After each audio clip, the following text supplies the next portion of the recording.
아멘, 아멘. 오늘은 우리 신앙 사람 앞에서입니까? 하나님 앞에서입니까? 라는 제목으로 하나님 말씀 받겠습니다. 질문합니다. 우리의 신앙 사람 앞에서입니까? 하나님 앞에서입니까? 라는 제목으로 하나님 말씀 받겠습니다. 우리 좌우옆 사람과 인사하겠습니다. 잘 오셨습니다. 잘 오셨습니다. 여러분 잘 오셨습니다. 여러분들의 모습, 귀한 모습 함께 볼 수 있어서 너무나 감사하고 너무나 기쁩니다. 그리고 여러분 주님의 이름으로 정말 사랑하고 축복합니다. 사랑하는 여러분, 오늘 이 시간에 함께 예배 드리는 것을 다시 한번 주님의 이름으로 축복합니다. 아멘. 우리 안에 있는 이러한 감정이 참 자주 올라올 때가 있는 것 같아요. 저 지난주에도 한번 지난주에도 좀 질문했던 것 같은데요. 이 정도면 나 괜찮지 않을까? 그래도 이 정도 신앙이면 괜찮은 것 같은데, 이 정도면 하나님이 이해하시지 않을까? 나 열심히 하고 있는데, 나 잘하고 있는 것 같은데, 누군가 사람이 지켜주고 사람이 막 이렇게 높여주면 난 잘하고 있는 것 같아 라고 생각하는 경우가 참 많이 있는 것 같습니다. 그죠? 실제로 우리는 그러하면서 그런 얘기를 듣기도 하고, 실제로 우리는 지금도 예배를 드리고 있고, 또 찬양도 하고, 또 기도도 열심히 합니다. 그런데 우리의 삶에 조금 더 깊이 들여다보면 이럴 수가 있어요. 내가 하고 싶은 부분만 순종하는 것, 또 불편한 부분은 슬쩍 남겨두고 하나님보다 사람의 시선을 더 의식하며 살아갈 때가 있습니다. 지난주에도 이런 질문과 이런 모습에 대해서 잠시나마 이야기했던 것 같습니다. 조금 더 솔직히 말해보면 어떨까요? 하나님이 어떻게 보실까 보다 사람들이 나를 어떻게 볼까를 더 많이 생각하면서 살아갈 때가 있습니다. 이건 부정하기 어려운 우리의 현실인 것 같아요. 여러분, 그런데 오늘 말씀은 이 부분을 아주 정확하게 터치하고 있어요. 겉으로는 순종하는 것처럼 보이지만 실제로는 불순종인 삶을 산 사람, 회개하는 것처럼 보이지만 중심은 전혀 바뀌지 않고 겉으로만 회개한 상태. 오늘 본문에 나오는 사울이 바로 그런 모습입니다. 사울은 전쟁에서 이겼죠. 겉으로 보면 완벽한 승리였습니다. 그런데 하나님은 그 승리를 실패라고 말씀하셔요. 왜냐하면 방금 얘기했다시피 겉으로는 순종했지만 속으로는 하나님께 불순종했기 때문입니다. 사랑하는 여러분, 오늘 이 말씀은 사울의 이야기가 아니라 사실 우리의 이야기입니다. 오늘 말씀을 통해서 하나님께서 우리의 중심이 드러나고, 또 말이 아니라 삶으로 돌이키는 진짜 회개와 순종이 우리 가운데 일어나길 간절히 소망합니다. 자, 이제 본문으로 들어가겠습니다. 하나님은 지금 우리의 겉모습이 아니라 중심을 보고 계신다고 얘기했어요. 오늘 말씀은 좀 불편해 보일 수도 있습니다. 그래서 더 꼭 우리에게 필요한 말씀이기도 해요. 사울은 아까 얘기했죠. 전쟁에서 이겼습니다. 겉으로 보면 정말 완벽한 승리였어요. 다 이겼죠. 그런데 하나님은 아까 뭐라 그랬어요? 그 승리를 뭐라 그랬어요? 그렇죠. 실패라고 했어요. 실패. 왜일까요? 아까도 얘기했어요. 동일하게 반복입니다. 겉으로는 이겼지만 속으로는 하나님께 그렇죠. 불순종했기 때문에. 아말렉과 전투에서 사울은 분명히 승리했어요. 그러나 그 승리 뒤에는 하나님의 명령을 어긴 불순종이 있었던 거예요. 아가 왕을 다 그쪽에 이것을 다 진멸하라고 했는데 아가 왕을 살려두고 좋은 가축을 남겨뒀습니다. 그리고 하나님은 이 문제를 그냥 넘어가지 않으셨어요. 사무엘을 통해 하나님의 책망의 말씀이 조금도 빠짐없이 그대로 전달됩니다. 선포되죠. 먼저 17절 말씀 보시겠습니다. 우리 17절 말씀 우리 같이 한번 보면서 읽어볼까요? 17절입니다. 시작. 사무엘이 이르되 왕이 스스로 작게 여길 그때에 이스라엘 지파의 머리가 되지 아니하셨나이까? 여호와께서 왕에게 기름을 부어 이스라엘 왕으로 삼으시고. 아멘. 여러분, 하나님은 왜 사울을 왕으로 세우셨습니까? 그 능력이 뛰어나서입니까? 그 자질이 완벽한 것입니까? 아닙니다. 그게 뭐냐면 그가 스스로 작게 여겼기 때문이에요. 겸손했기 때문이었다는 겁니다. 여러분, 하나님 나라에서 가장 중요한 자격이 무엇인지 아십니까? 능력도 어떤 스펙도 어떤 경험도 아니에요. 누군가 멀리서 볼 때 좀 잘났다고 보여지는 그런 모습이 아닌 사람입니다. 돈이 많은 것도 아니에요. 잘 사는 것도 아니에요. 바로 겸손입니다. 겸손. 왜냐하면 우리가 가진 모든 것, 능력도 기회도 돈도 결과도 모든 것이 모두가 하나님께로부터 왔기 때문입니다. 그래서 하나님 앞에 겸손한 사람만이 하나님의 은혜와 능력을 힘입어서 그 사명을 감당할 수 있습니다. 그런데 지금 사울은 어떻습니까? 그 겸손함을 잃어버렸어요. 그래서 결국 하나님의 명령을 가볍게 여기고 자기 판단으로 순종을 선택하게 된 것입니다. 여러분, 이걸 뭐라고 하냐면 부분 순종이라고 얘기하기도 합니다. 그리고 하나님이 이 부분 순종을 순종이라고 인정하지 않으세요. 사랑하는 여러분, 우리의 모습도 그렇지 않습니까? 하나님, 저 순종했어요. 저 잘했죠. 이렇게 생각할 수도 있습니다. 그런데 자세히 들여다보면, 자세히 보면 이러는 거예요. 뭐냐면 하나님께 순종했다고 하는데 내가 하고 싶은 것만 순종하는 거예요. 불편한 부분은 슬쩍 그냥 피하는 거예요. 순종해서 피하는 거죠. 큐티는 열심히 하는데 사람을 용서하지 못해요. 예배를 잘 드리는데 삶의 선택은 내 기준으로 하고 있어요. 속으로 이런 생각들이 들 때가 있지 않나요? 그래서 이 정도면 괜찮지. 내가 열심히 큐티하고 있어. 그래도 적용하려고 하고 있어. 잘하려고 하고 있어. 이런 거예요. 근데 하나님은 본질적으로 우리에게 원하는 것이 있어요. 어떤 사람에게는 사랑하라는 얘기예요. 어떤 사람은 더 관심을 보여서 재정을 쓰라고 얘기해요. 어떤 사람은 용서하라고 하기도 하고 그러는 거예요. 여러분, 우리가 왜 날마다 기도해야 하죠? 왜 날마다 기도해야 할까요? 악해서요. 악해서? 나를 죽이기 위해서?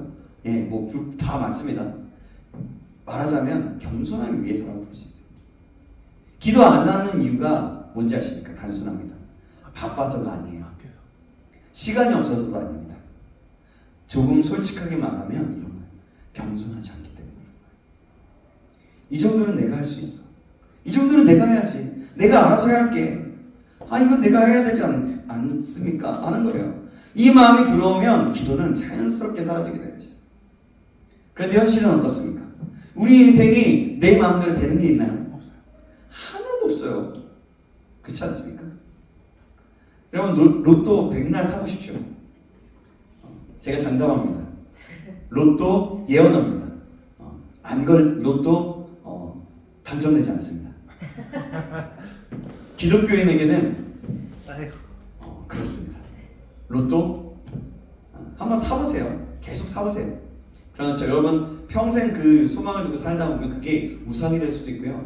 그게 하나님보다 먼저가 될 수 있어요. 그렇게 되면 뭐냐면 하나님을 나중에 떠나게 되는 거예요. 하나님 교회는 다니지만 하나님이라는 존재를 그냥 믿지 않고 그냥 하나의 어떤 과정 속에 한 분 왔다 갔다 하는 거 이걸로 생각할 수가 있다는 거예요. 다시 한번 말씀드립니다. 로또 계속 사보세요. 절대 안 될 거예요. 저주가 아니에요. 이거는 축복이에요. 이걸 아는 것이 축복입니다. 아멘. 그래요. 그런 거잖아요. 그리고 또 어떻습니까? 연애도 어떻습니까? 마음대로 안 되지 않아요? 안 됩니다. 내가 진로를 결정하고 하나하나 뭔가를 할 때 계획대로 안 되고 있지 않습니까? 사람과의 관계도 마찬가지예요. 생각처럼 잘 안 돼요. 내 중심으로 가면 사람과의 관계는 깨어지게 되어 있어요. 나만 생각하면 깨어지게 되어 있어요. 상대를 이해하지 못하면, 상대의 입장에서 생각하지 못하면, 그러면 관계는 어쩔 수 없어요. 깊이 들어가지 못해요. 딱 이름 정도 알고, 너는 이런 사람, 이 정도 뿐이에요. 더 이상 관계가 이루어지지 않아요. 그러나 내가 더 겸손하게 나 자신을 낮춰서 다른 사람을 나보다 낮게 여기고 높게 여기면서 섬기면서 그 사람을 이해하려고 노력할 때 그 모습 속에 하나님이 역사하시고 서로에 대해서 용납하고 사랑할 수 있는 힘이 생겨요. 그것이 관계예요. 그래서 우리는 기도해야 합니다. 기도는 하나님, 저는 할 수 없습니다. 아무리 관계를 해도, 아무리 뭘 해도 내 입장에서는 전혀 이해가 되지 않아요. 말도 안 돼. 저게 말이 돼? 라고 할 때 하나님, 제가 이해가 안 되네요. 제가 이 사람에 대해서 이러고 판단하고 있네요. 저 사람을 내가 미워하고 있네요. 하나님 사랑하라고 하셨는데 내가 안 돼요. 하나님, 저는 그래서 할 수 없어요. 하나님이 도와주세요. 라고 기도하는 거예요. 이것이 바로 겸손의 고백인 거예요. 그런데 사무엘의 책망 앞에서도 사울의 태도는 달라지지 않아요. 자, 오늘 본문 20절, 21절입니다. 제가 20절, 여러분이 21절 읽어주시겠습니다. 사울이 사무엘에게 이르되 나는 실로 여호와의 목소리를 청종하여 여호와께서 보내신 길로 가서 아말렉 왕 아각을 끌어왔고 아말렉 사람들을 진멸하였으나 다만 백성이 그 마땅히 멸하고 중에서 가장 좋은 것으로 길갈에서 당신의 하나님 여호와께 제사하려고 양과 소를 끌어왔나이다 하는지라. 아멘. 여러분, 이 장면을 잘 생각해보면 참 무서운 장면이에요. 왜 그러냐면 사울은 지금 자기가 순종했다고 믿고 있기 때문에 그런 거예요. 겉으로 보면 그럴듯해요. 하나님께 제사 드리려고 한 겁니다. 그런데 본질은 무엇입니까? 변명하고 있는 거예요. 더 무서운 것은 이거예요. 불순종을 신앙의 말로 포장하고 있다는 겁니다. 사랑하는 여러분, 우리도 이럴 때 많지 않습니까? 하나님 다 주님 위한 거예요 하면서 내가 원하는 거, 내가 기준이 되는 거 하는 거죠. 하나님 더 잘하려고 그런 거예요 라고 하면서 얘기하는, 하나님께 기도하는 거죠.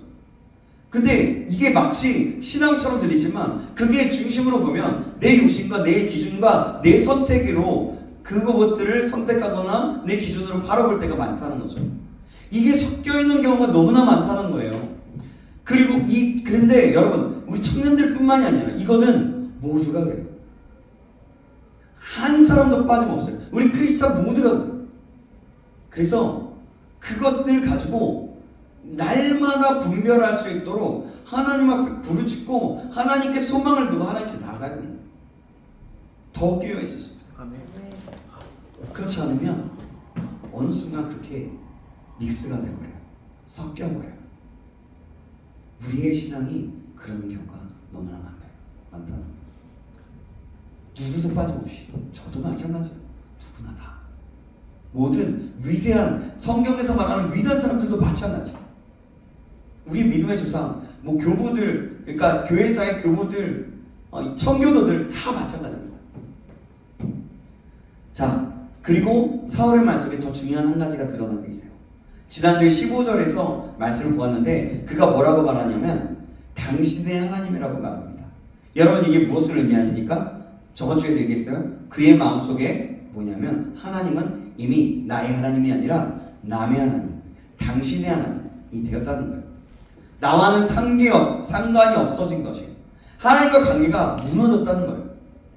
그래서 사무엘이 결정적인 하나님의 말씀을 선포합니다. 여러분은 이번에는 22절 여러분이 읽어주시고 제가 23절 읽겠습니다. 22절입니다. 시작! 사무엘이 그의 여호와께서 번제와 다른 제사를 그의 목소리를 청종하는 것을 좋아하신 같이 좋아하시겠나이까. 순종이 제사보다 낫고 듣는 것이 순양의 기름보다 나으니 이는 거역하는 것은 점치는 죄와 같고 완고하는 것은 사신 우상에게 절하는 죄와 같음이라. 왕이 여호와의 말씀을 버렸으므로 여호와께서도 왕을 버려 왕이 되지 못하게 하셨나이다 하니. 아멘. 여러분, 이 말씀은 단순한 겉면이 아니에요. 겉면으로 끝나는 게 아니라 하나님의 강한 메시지예요. 그러니까 하나님이 마치 너 그냥 이게 법이야, 이거야, 너 이거야 라고 얘기하는 거예요.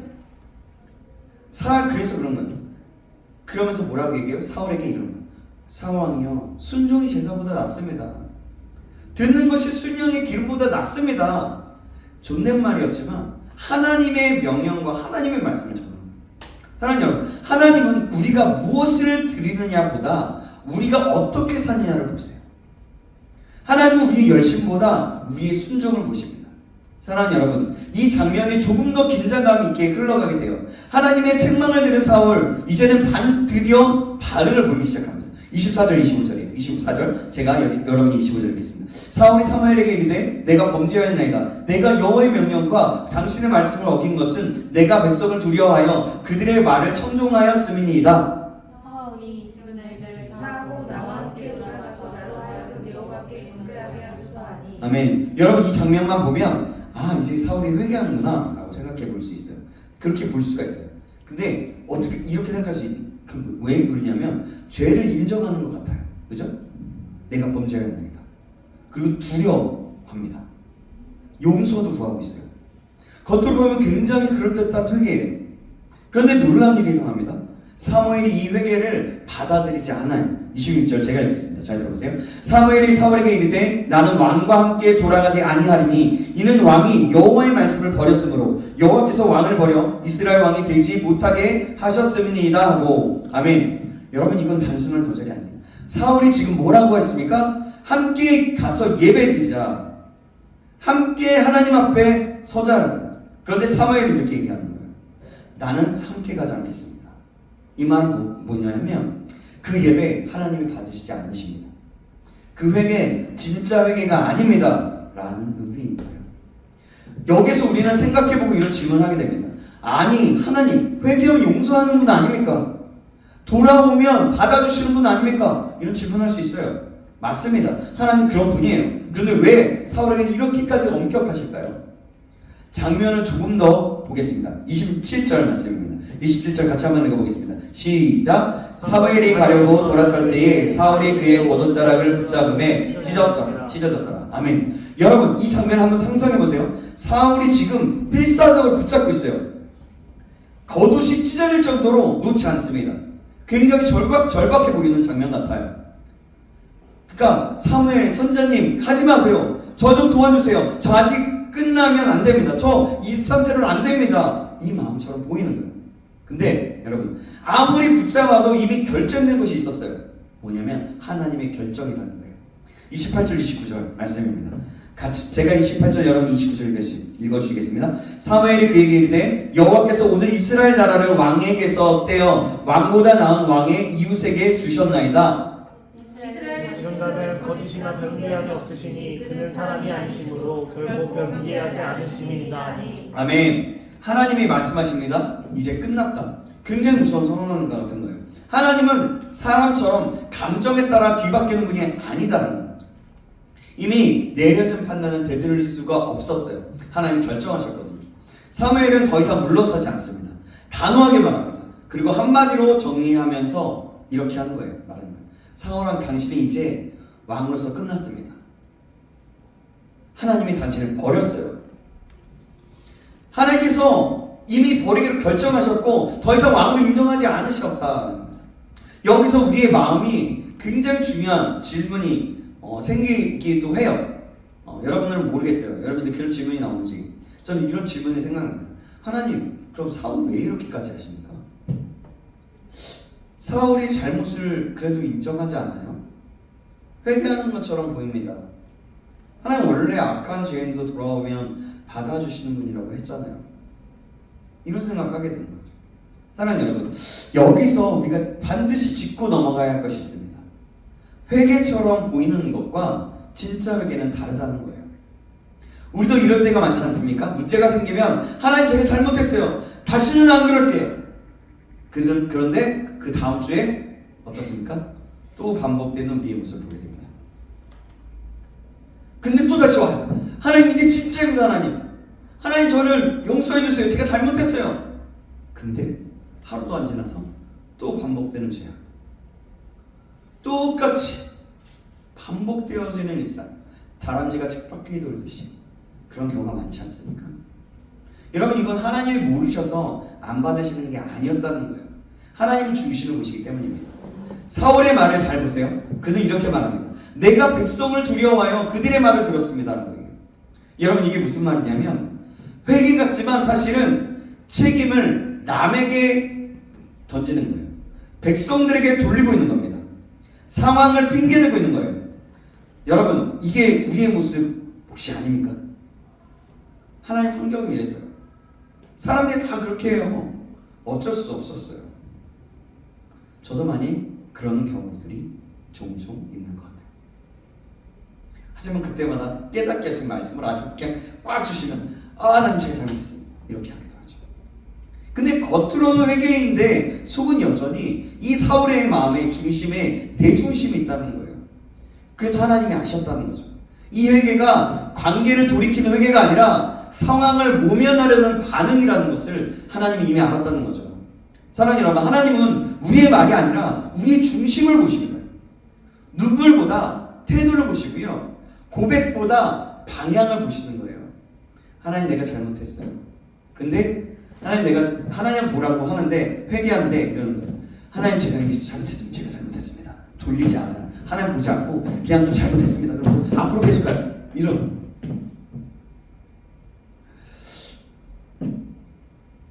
하나님 그래서 고백보다 방향을 보신다는 거예요.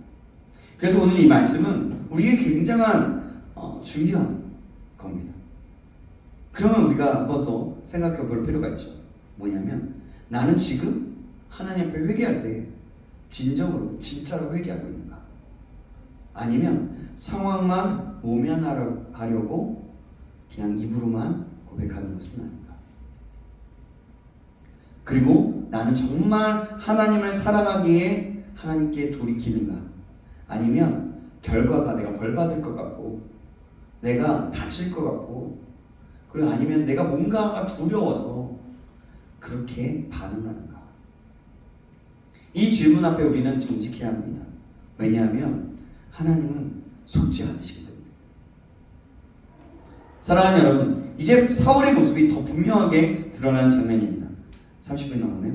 30절 말씀입니다. 30절 말씀 같이 한번 읽어볼까요? 시작! 사울이 이르되 내가 범죄하였을지라도 이제 청하옵나니 내 백성의 장로들 앞과 이스라엘 앞에서 나를 높이사 나와 함께 돌아서서 내가 당신의 하나님 여호와께 경배하게 하소서 하더라. 아멘. 여러분, 이 고백을 조금만 천천히 다시 한번 생각해 보면 겉으로 보면 회개죠. 내가 범죄하였습니다.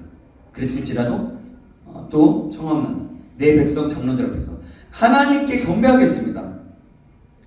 그런데 이 안에 들여다보면 또 굉장히 이상한 질문 나오는 거예요. 제가 방금 읽었던 거. 그러니까 이런 거예요. 백성의 장로들 앞에서 또 이스라엘 앞에서 나를 높여달라고 하는 거예요. 내가 범죄했습니다. 하나님께 경배하겠습니다. 근데 중간에 이 말이 있다는 거예요. 백성의 장로들 앞에서 이스라엘 앞에서 나를 높여달라는 거죠. 이게 여러분 보세요. 진짜 회개 같아요. 사울의 입술은 하나님을 향하고 있는 것 같지만 그의 마음은 어디를 향하고 있습니까? 사람인 거예요. 사람. 하나님께 용서받는 것이 목적이 아니라 사람들 앞에서 무너지지 않는 것이 목적이었다는 거예요. 사람들이 의식해서 사람들을 너무나 의식했다는 거예요. 왕으로서의 체면, 자기의 자리, 왕이라는 그 자리, 자기의 명예, 권력, 이걸 지키는 게 사울에게는 더 중요했던 거예요. 사랑하는 여러분, 이거 너무 현실적이지 않습니까? 그렇지 않아요? 우리도 이런 순간이 참으로 많잖아요. 하나님 앞에 바로 서야지 라고 말하면서도 실제로는 사람들의 시선이 두려운 거예요.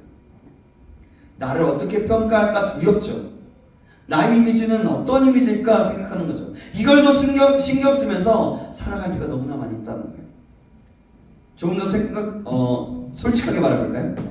기도할 때도 혼자 있을 때의 기도랑 사람들 앞에서의 기도 다르지 않나요? 그렇지 않습니까?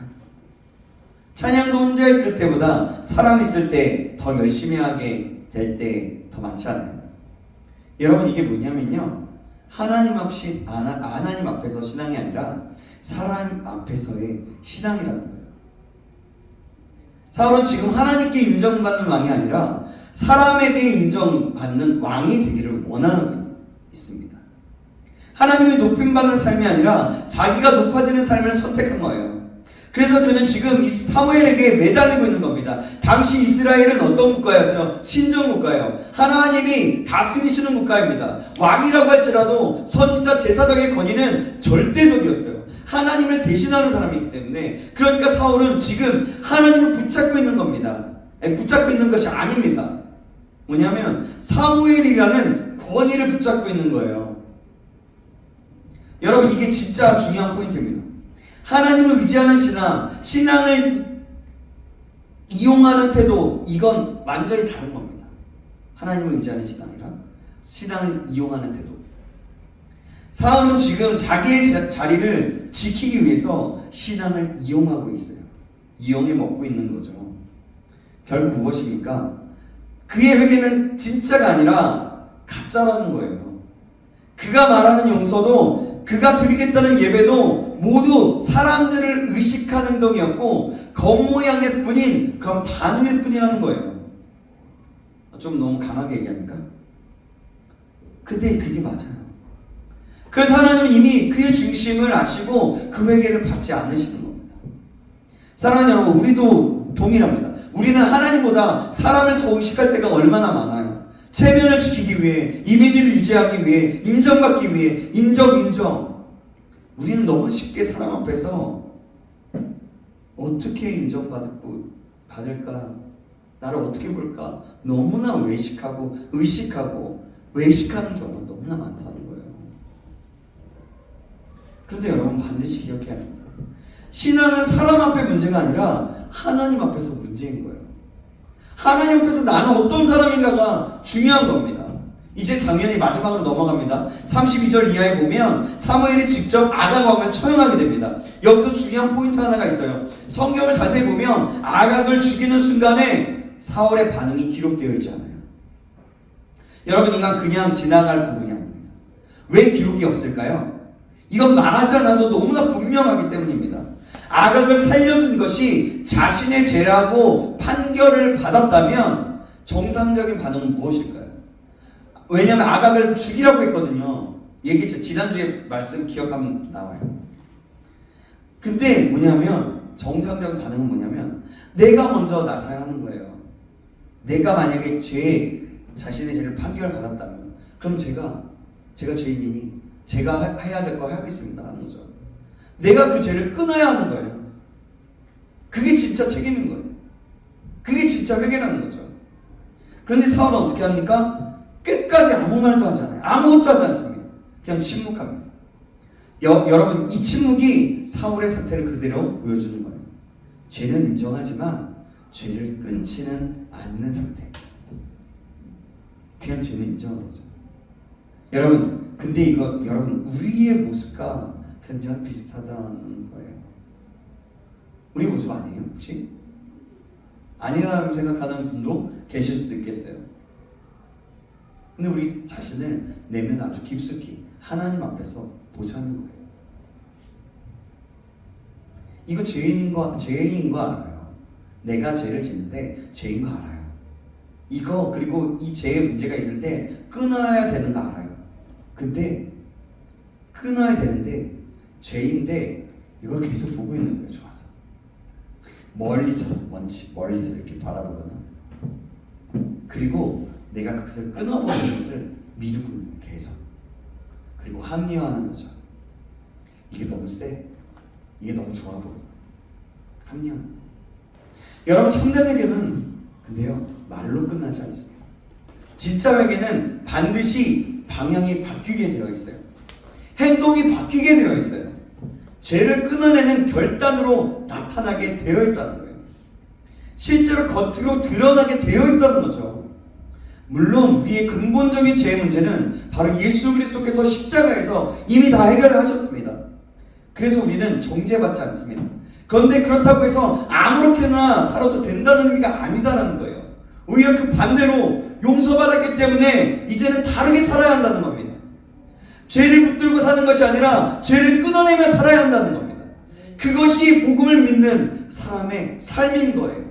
그런데 솔직히 말해서 여러분, 이게 쉽습니까? 쉽지 않아요. 그죠? 그래서 우리는 하나님의 은혜를 구하는 거예요. 하나님의 은혜를 구해야 되는 거예요. 성령님의 도우심을 날마다 구해야 되는 거예요. 날마다 하나님 앞에서 하나님, 제가 이렇게 하고 싶지만 저는 못해요.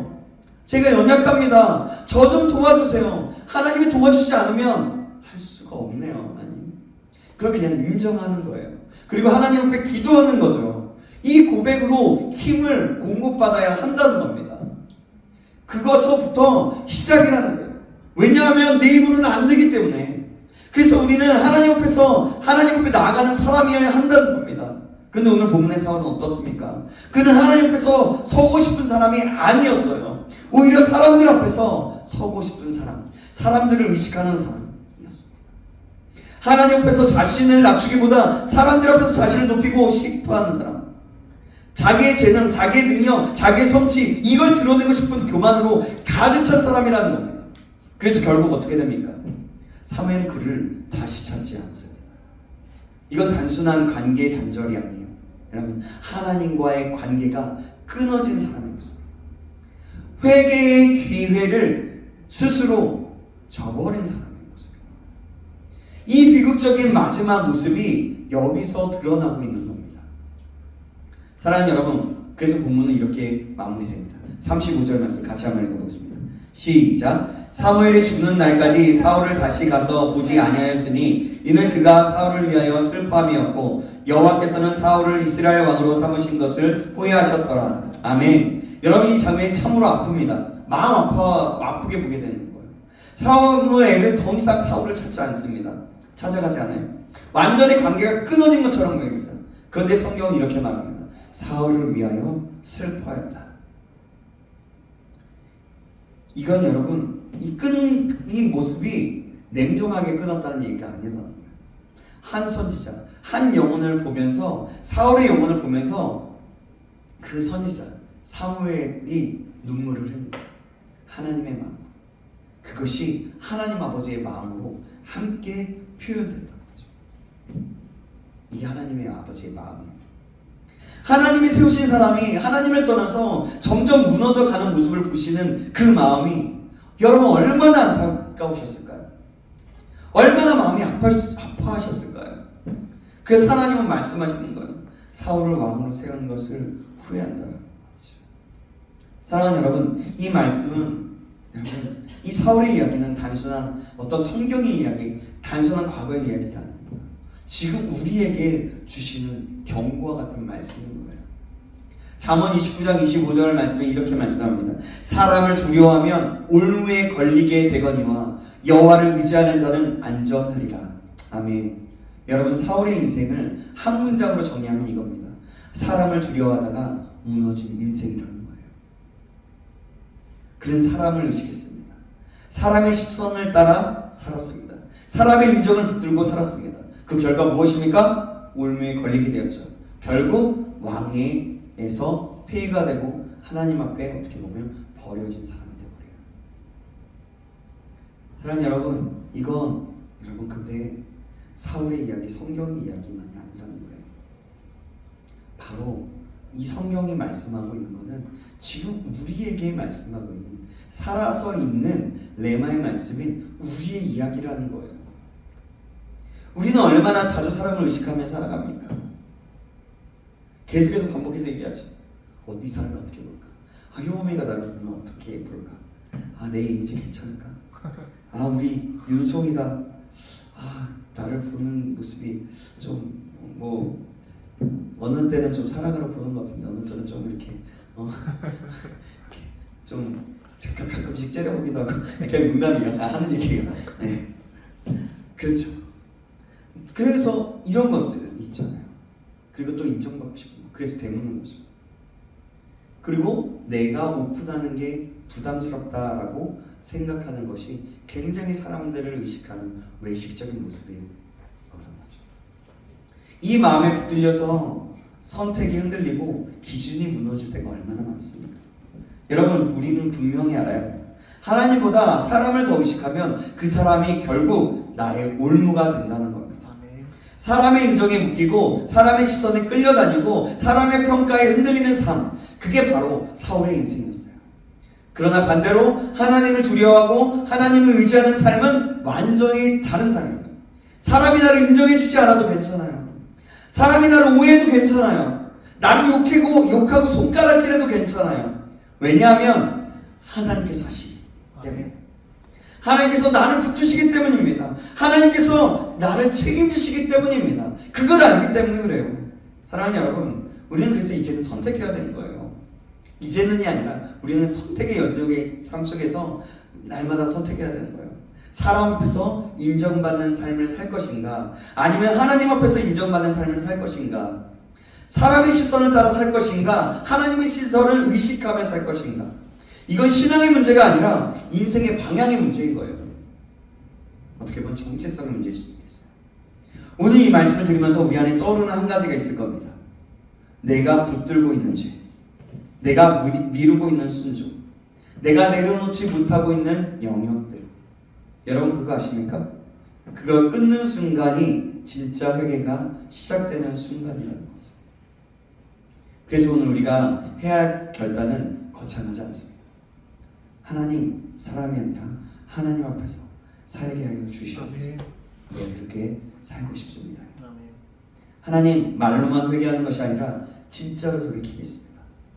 하나님, 제가 붙들고 있는 이거, 내면에 깊숙한 곳에 있는 거 이제 오늘 내려놓겠습니다. 사랑하는 여러분, 사울처럼 끝까지 사람의 인정을 붙들다가 무너지는 삶이 아니라 언제 어디서나 하나님을 의식하며 하나님 앞에서 살아가는 삶, 하나님이 인정하는 존귀한 삶, 그 삶을 살아가는 저와 여러분 되시길 주님의 이름으로 축원합니다. 그래서 하나님이 우리의 모습을 보실 때, 아, 여기 사랑하는 누구가 있구나.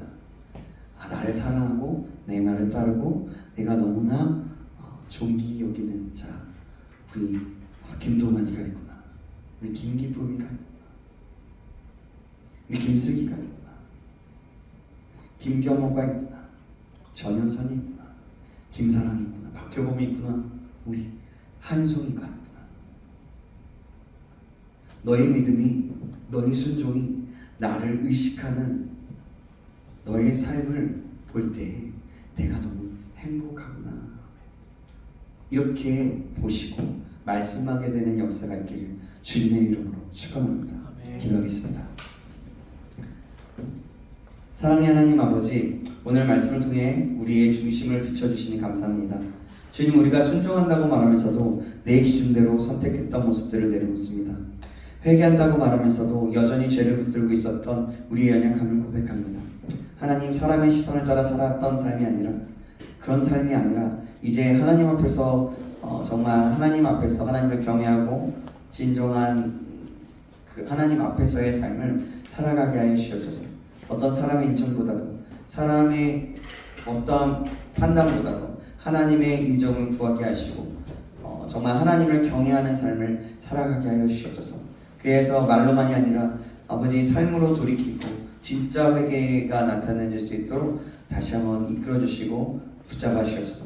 또한 이렇게 결단하오니 우리의 결단 가운데 아버지 하나님 은혜를 더하셔서 하나님 그대로 그 성령의 열매로 그 뜻 가운데서 온전히 이루어지는 역사 일어날 수 있도록 함께하여 주시옵소서. 살아계신 우리 주 예수 그리스도의 이름으로 기도합니다. 아멘.